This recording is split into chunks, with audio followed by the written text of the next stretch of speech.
Welcome back to The Explainer. Today, we're jumping straight into one of the absolute strangest, most mind-bending phenomena in the entire universe, black holes. We're going to break down exactly what these cosmic monsters are, from the incredibly violent moment they're born, all the way to their slow, quiet death. Let's get right into it. It's kind of the ultimate morbid question, right? I mean, we've all probably wondered about it at some point. If you were just floating through space and accidentally slipped past the edge of the abyss, what would you actually experience? Would you be crushed? Pop out in another dimension? Well, to figure out your incredibly unfortunate fate, we first need to understand the environment you're falling into. And this idea right here brilliantly captures the core problem we have with black holes. They completely defy our standard laws of physics. They seriously don't make any sense. Whenever scientists try to calculate what happens at the very center of one, the math literally just breaks down. It is the universe's ultimate dividing by zero error. But to understand why they break the rules of reality, we've got to look at where they come from. Which brings us to part one, their birth from dying stars. Think of a massive star like a giant, delicate balancing act. Stars are basically enormous gas clouds, mostly hydrogen, that are constantly trying to collapse under their own immense gravity. Down at the core, nuclear fusion is violently crushing hydrogen atoms into helium, releasing a massive amount of energy. That energy pushes outwards, fighting against the inward pull of gravity, and boom, you have a stable star. But for extremely massive stars, things escalate. The intense heat and pressure let them fuse heavier and heavier elements, all the way up to iron. But here is the catch. Fusing iron doesn't generate energy. So the iron builds up, the outward push drops, and suddenly that delicate balance shatters. Gravity wins. In a fraction of a second, the entire core implodes at a quarter of the speed of light, triggering a spectacular supernova explosion.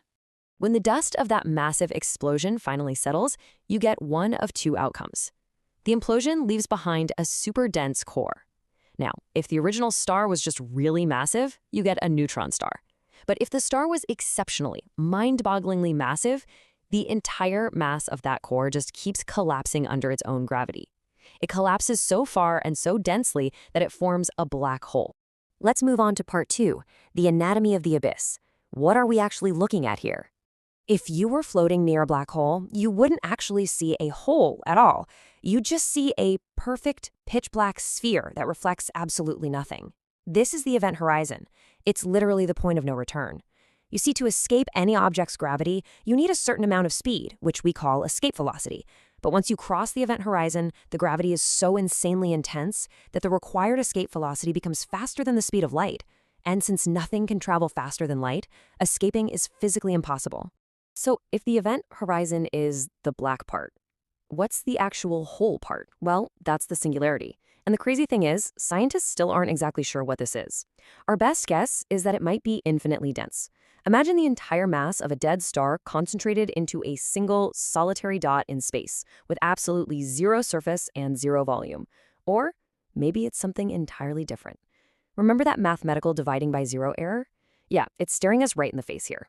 Okay, real quick, we need to do a myth buster. Pop culture loves to show black holes as these giant cosmic vacuum cleaners, just aggressively sucking up everything in the galaxy.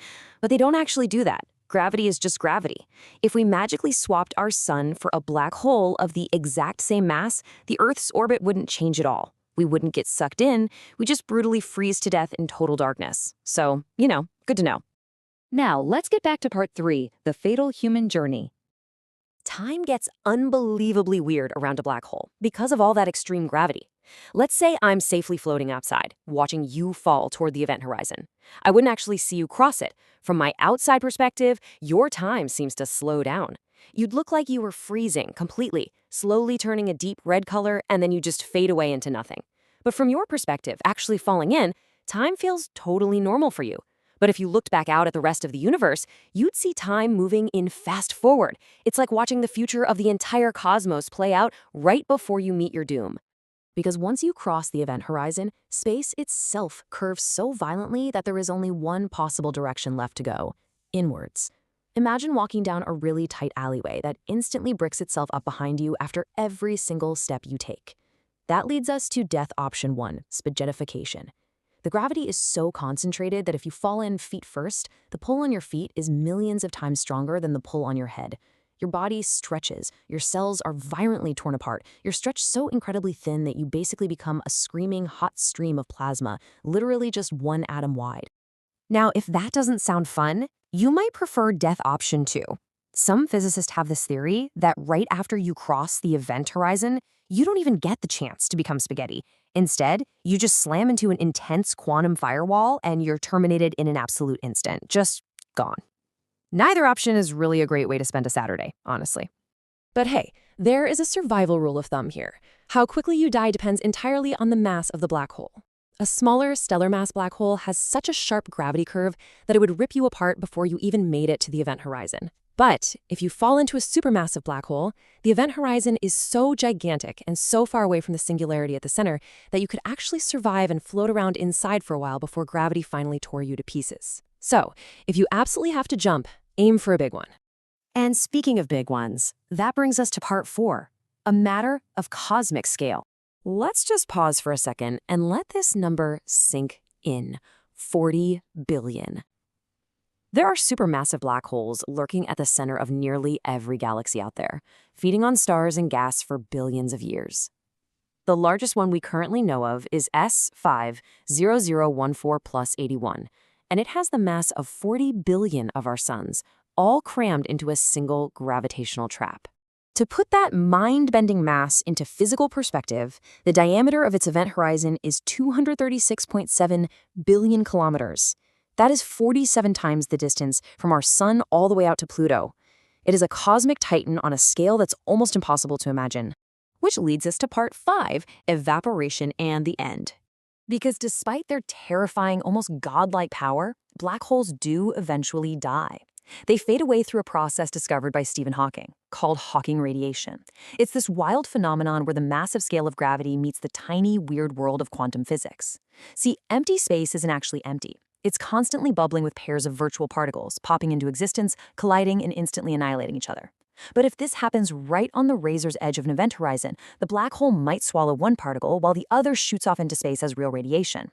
Since the universe's energy ledger always has to balance, the black hole effectively loses a tiny bit of its own energy, and therefore its mass, to create that escaping particle. So, incredibly slowly, the black hole just begins to evaporate and shrink. And the crazy part is how this evaporation accelerates. When a shrinking black hole gets down to the mass of a large asteroid, it's radiating energy at about room temperature. As it shrinks down to the mass of a mountain, it's radiating heat equivalent to our sun. And in the final, very last second of its life, the black hole violently blasts away its remaining mass with the explosive energy of billions of nuclear bombs.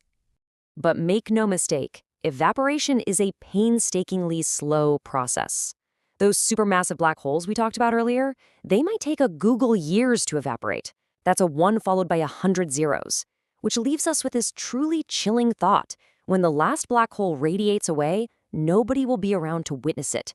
The universe will have become uninhabitable long before then. They're going to outlive stars, galaxies, and life itself, acting as the final silent tombstones of our universe. And that leaves us with one final lingering mystery. If a black hole spends billions of years crushing stars, planets, and maybe even a few unlucky astronauts into a singularity, and then eventually completely evaporates into nothing but random radiation, what happens to all the information it's swallowed? Does the universe just delete it? Physics tells us that information can never be destroyed, and yet black holes seem to do exactly that. It's a massive paradox that keeps scientists awake at night. If you want to find out how physicists are trying to solve this mind-bending puzzle, make sure to follow and subscribe, because we're going to tackle exactly that in our next explainer. Thanks so much for learning with us.